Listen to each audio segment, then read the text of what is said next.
بسم الله الرحمن الرحيم لا حول ولا قوة إلا بالله العلي العظيم الحمد لله رب العالمين وصلى الله على سيدنا محمد وآله الطيبين الطاهرين اللهم أخرجني من ظلمات الوهم وأكرمني بنور الفهم اللهم افتح علينا أبواب رحمتك وانشر علينا خزائن علومك برحمتك يا أرحم الراحمين. Alhamdulillah, we have tawfiq to continue our study of Hadith 29. As you remember, in this Hadith, Rasulullah sallallahu alayhi wa sallam gave some important instructions and recommendations to the to our beloved Imam Ali alayhi salam. We already talked about Sidq and Kadhb.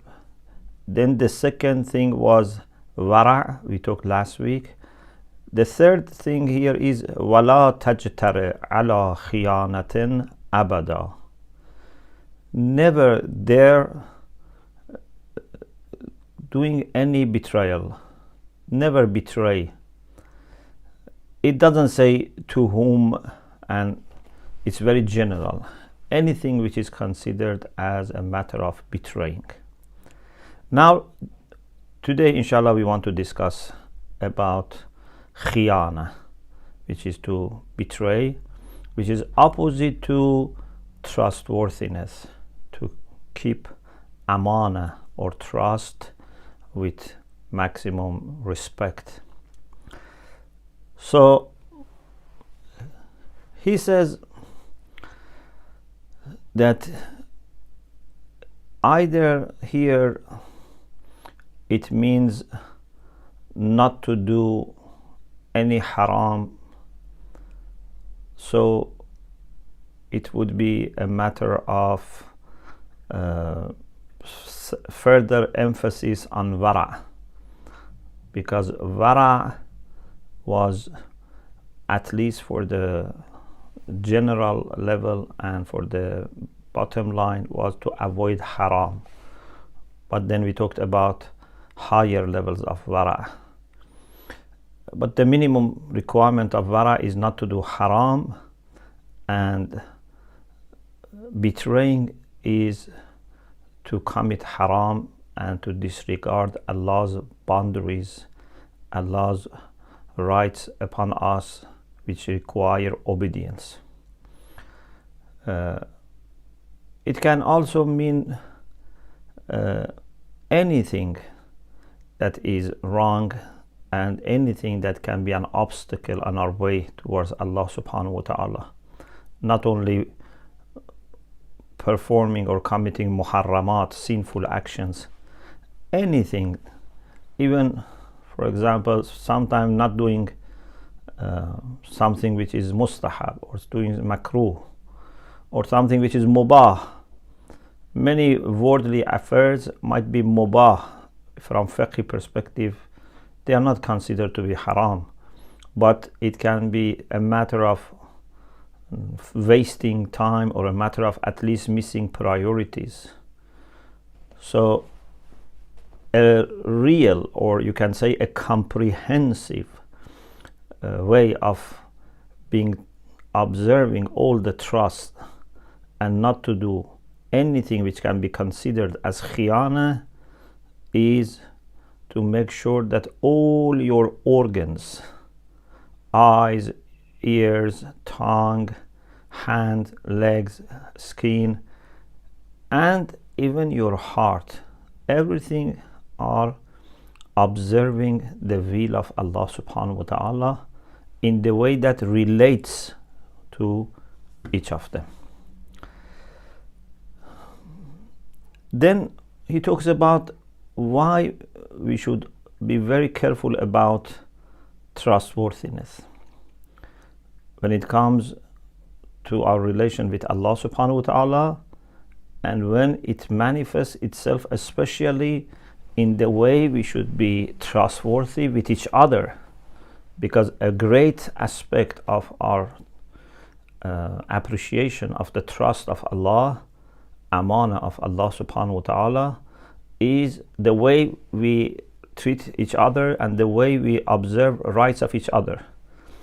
if I, as a shopkeeper, for example, don't give to my customer what he has paid for, this is something between me and him, and this is something between me and Allah subhanahu wa ta'ala, as it is also something between me and myself.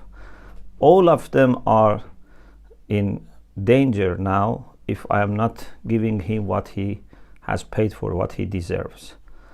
So amana is a basis for our relation with each other as well, not only our relation with Allah subhanahu wa ta'ala. And then here he has a very important discussion that it's related also to lying as well. If someone betrays,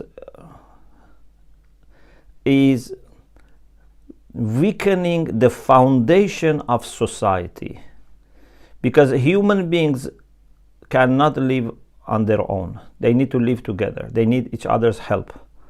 We benefit from each other. And if we want to live together peacefully, if we want to be able to overcome challenges of personal and social life, we need to trust each other. I need to be sure that my life, my family's life, I don't know, my money, property, reputation, are all respected and people are not betraying. So if people start betraying each other, then the whole foundation of social life will be in danger. The same is with lying. If people start lying to each other, then you cannot live together peacefully. Maybe physically, like people who are in prison, put in one cell, you have to live together, but it will be a prison. It would not be a normal, meaningful life for us. We don't want to be imprisoned in our day-to-day life. We want to be like in a garden, in a heavenly atmosphere, and that needs trust. I am sure you have had experiences that you had to work or be with people that you cannot trust. It's a very difficult situation. It's a very troublesome experience, that when people talk to you but you cannot trust, or you tell them something and you are worried that they may share this with other people. They don't keep secrets. They don't keep amana of gatherings. Then he mentioned some hadith about keeping amana. The first hadith you are familiar, because in akhlaq session and in some lectures we have talked about this hadith. Sheikh Kulayni rahmatullah alayh in Al-Kafi quotes from Imam Sadiq alayhi salam through his own chain of narrations or narrators. لا تنظروا إلى طول ركوع الرجل وسجوده. Don't look at long ruku and sujood of someone. If you want to understand how good someone is, it is important that they say prayer. It's important that they say prayer properly. And part of it is the physics of the prayer. They make proper ruku, proper sujood, proper recitation, but you should not think this is enough. Imam Sadiq alayhi salam says, don't look at طول الركوع الرجل والسجود, the lengthy ruku and sujood. فإن ذلك شيء اعتاده. This is something that he might be used to it. فلو تركه استوحش لذلك. If he stops doing ruku and sujood like this, he would feel very bad. He would feel that something is not right, and he would be very much disturbed.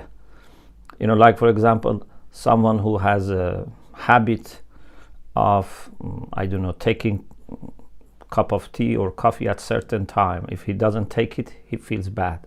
Someone who is smoking, he's used to it, so he feels bad. Sometimes religious practices also can become a habit, not a habit with meaning, Because if you make good habits and still you are understanding them and appreciating them, it's fine, it's good actually, because it makes things easier. But if it becomes a habit, void of meaning and void of sensing anything, it's just like a robot doing things, this is a problem. And many times salat becomes like this. Or maybe for some people, may Allah inshallah have mercy on us, maybe for us salat has always been like this. We have never felt and sensed the beauty of salat and the immunity and protection and purity that salat brings. It has become a habit. ولكن انظروا إلى صدق حديثه وأداء أمانته. Instead, look at his truthfulness, telling the truth and delivering the trust. صدق الحديث وأداء الأمانة very much come in our hadith together actually. So you may say, what about these two also becoming habit? Maybe like ruku and sujood, these two can become also habit. The answer is no. They don't become habit like them. Why? Because it's not that you tell the truth by repeating the same thing.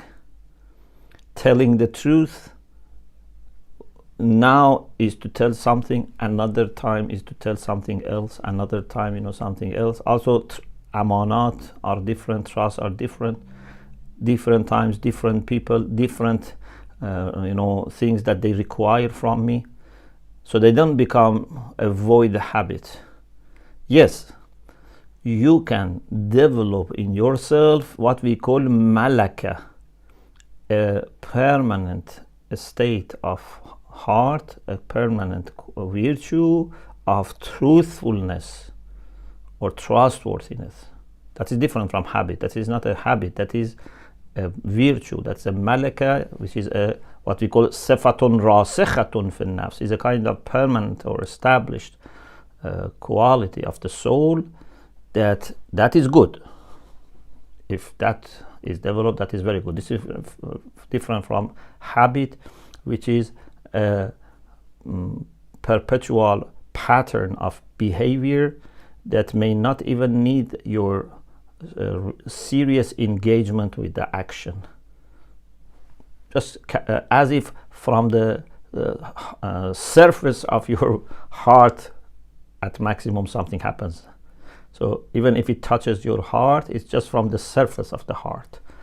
Just like a message that your heart has already left, that in such circumstances you do like this. Maybe you don't notice even.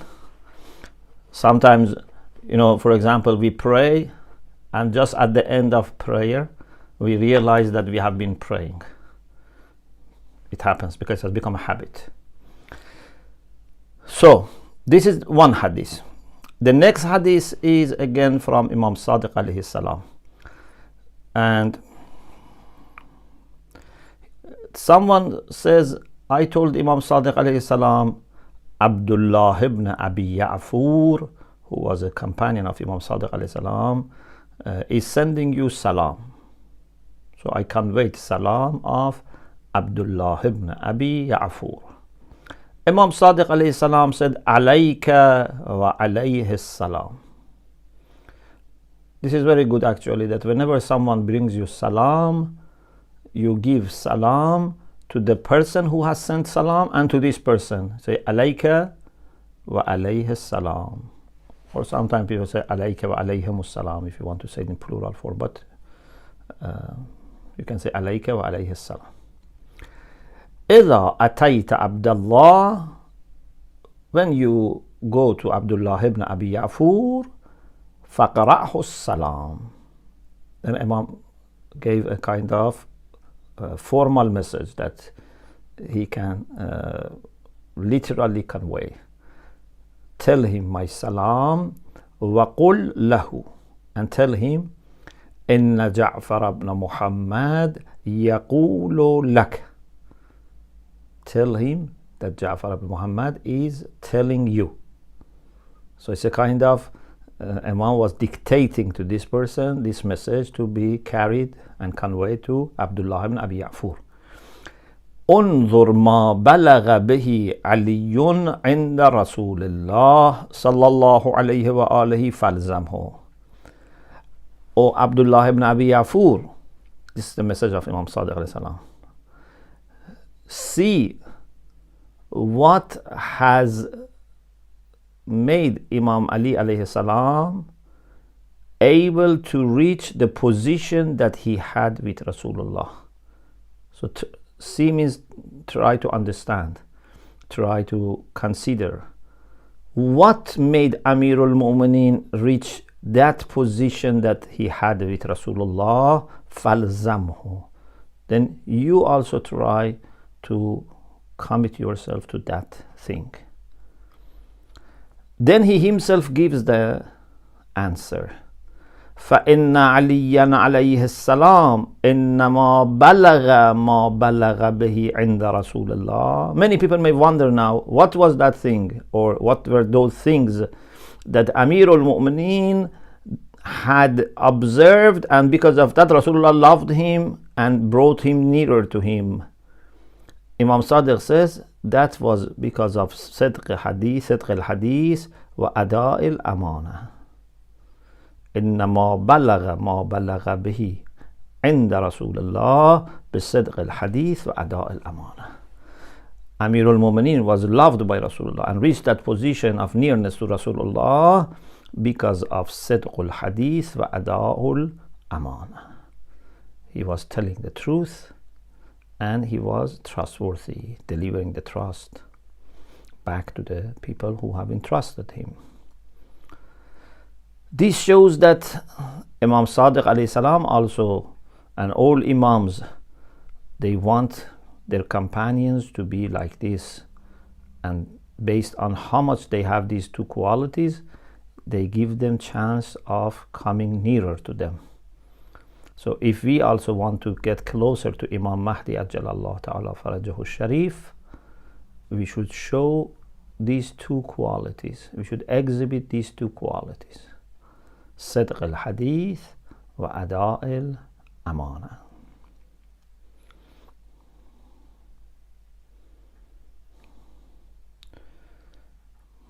The next hadith is from Abu Dhar.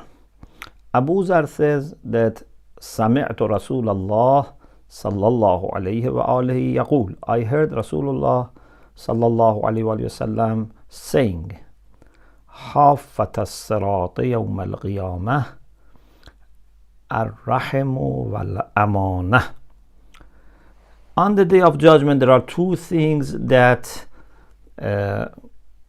surround and are on the two sides of Sirat. So the bridge of Sirat, on two sides have two things that are surrounding it. One is Rahim, one is Amana. Rahim literally means the womb, but means here what we say in Salatul Rahim, connecting to the kinship, means the relation that you have with your relatives. And the other one is Amana. فإذا مر الوصول للرحم المؤدي للأمانة. When someone who is very much observing Silatul Rahim, Sila comes from Wasl. Silatul Rahim, Sila comes from Wasl. This is what we call Mithal Wawi, and Waw is Fa'ul Fi'l and is deleted. Instead, Ta has come at the end. Like Wa'ad becomes Ida. Or from Wasa'a we have Sa'a. So this is very established rule in Arabic. So Wasul is the one who does lots of connecting to the kinship, lots of Salih Rahim. So when a person who is very much committed to Salatul Rahim and Al-Mu'addi lil-Amana, who does Ada'ul Amana, who delivers the trust, when they reach Sirat, nafadha ila al-jannah, then they can go to the heaven and cross very quickly and without any problem. وَإِذَا مَرَّ الْخَائِنُ لِلْأَمَانَةِ الْقَطُوعُ لِلرَّحِمِ. But instead of someone who was doing Silai Rahim and Ada'ul Amana, if someone wants to pass this route and cross over Jahannam, who is Kha'in lil Amana, who betrays Amana, and who is Qatu, very much disconnects, doesn't show regard for Silai Rahim, lam yanfa'huma amalun, no action would benefit such person, even if he has lots of other ibadat things, would not help him. And the Jisr of Sirat will drop him into fire. He would fall. So this again shows how important is Ada'ul Amana. Imam Sadiq alayhi salam says that Amirul Mu'minin said, Addul Amana walau ila qatil wuld al-anbiya. Even if the killer of a progeny or some progenies, maybe one, maybe more, it can be wuld, it can be walad. So if someone has killed a child or children of the prophets, has entrusted you, for example, he has left with you a book, he has left with you, I don't know, something, you have to observe it and give it back to that person. Addul Amana walau ila qatil wuld al-anbiya or walad al-anbiya. And also Imam Sadiq alayhi salam says, اعلم أن ضارب علي عليه السلام بالسيف وقاتله. Be aware that if Ibn Muljam, the killer of Imam Ali, who killed Imam Ali with his sword, لَوْئْتَمَنَنِي وَاسْتَنْصَحَنِي وَاسْتَشَارَنِي ثُمَّ قَبِلْتُ ذَلِكَ